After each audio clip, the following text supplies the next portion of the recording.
Welcome to the SUNY New Paltz 2024 State of the University Address. Let me open, as I have in 13 listening and sharing sessions and more individual sessions. The end of the 24 academic year was without doubt the most difficult I have experienced in my 32 years in higher education. The experiences leading up to and after May 2nd were of a nature that I would never wish on any academic leader, friend, or foe, and that includes me going forward. The turmoil and emotional taxation for me and so many others, I'm sure, were only pieces of a larger set of experiences that have definitely and profoundly framed my personal and professional journeys for the past 3 months. Through this time, getting comfortable with two key facts have been anchoring for me. First, wish as I might, I have never and will never have the power to turn the hands of time backwards. Time always wins and moves forward. Secondly, accepting that humanity and being able to see the humanness in all things and all people is hard, but striving to do it is so worth every bit of the effort.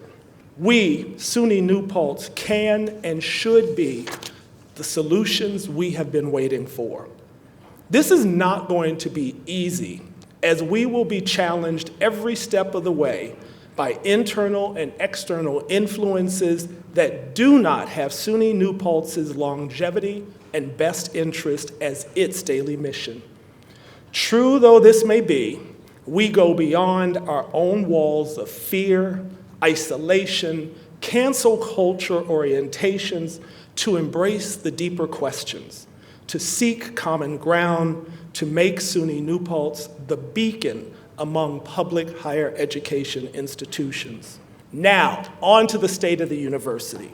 Our fall 2024 registration in all enrollment categories has been strong, and we're welcoming more than 2,400 new students, and there are positive trends for future enrollments. The most recent fiscal year, ending in June, proved to be a banner year of philanthropic giving via the SUNY New Paltz Foundation. In the year, a total of more than $11.3 million was raised for the university. This is a record for the most money ever raised in a single year for our university. The state budget process yielded additional financial wins for SUNY at large and for SUNY New Paltz specifically. SUNY New Paltz received salary support of $2.1 million, $128,000 for internship support, $150,000 to support the Benjamin Center, and $1 million to support the Science of Reading micro-credential program. As you can see, SUNY New Paltz has been active on many fronts, and yet we know there is much to do and much to achieve. In the coming year, I have asked our vice presidents and our academic leaders, and I mean our deans, to focus on 3 priorities, all in service to the 2 pillars of the SUNY New Paltz institutional mission. And those are to provide an excellent education to our students that prepares them for lifelong learning and success. And the second is to be a clear value to the citizens of New York and beyond. The priorities, and here I lay them out in broad strokes for each of the areas, as there will be much said about them throughout the academic year. The first I'll mention is fiscal sustainability.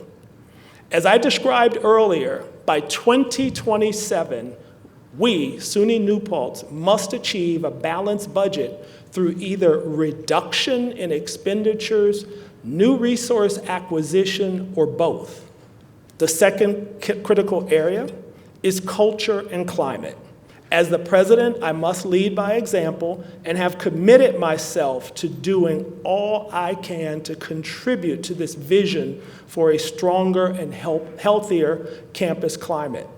As we anticipate the continued polarization of political discourse, let us mobilize resources to support our students, faculty, and staff to fully engage in the electoral process. On our campus, we have Civic Engagement and Voter Mobilization Committee, and SUNY has voter education and mobilization initiatives. These are not partisan, but they are intended to help advance our students and faculty and staff's access and understanding of what is at stake, how to make informed decisions in this electoral cycle. Let us leverage these and make them a unifying force on our campus. So that was fiscal sustainability, culture and climate, and the third major priority is strategic planning. It seems to me that at this moment of critical institutional self-reflection and attention to our campus, culture, climate, and fiscal well-being, this is an ideal time for us to build our next strategic plan. A plan for what we want to be, not just who we want to be like. A path for getting there has to be part of the strategic initiative.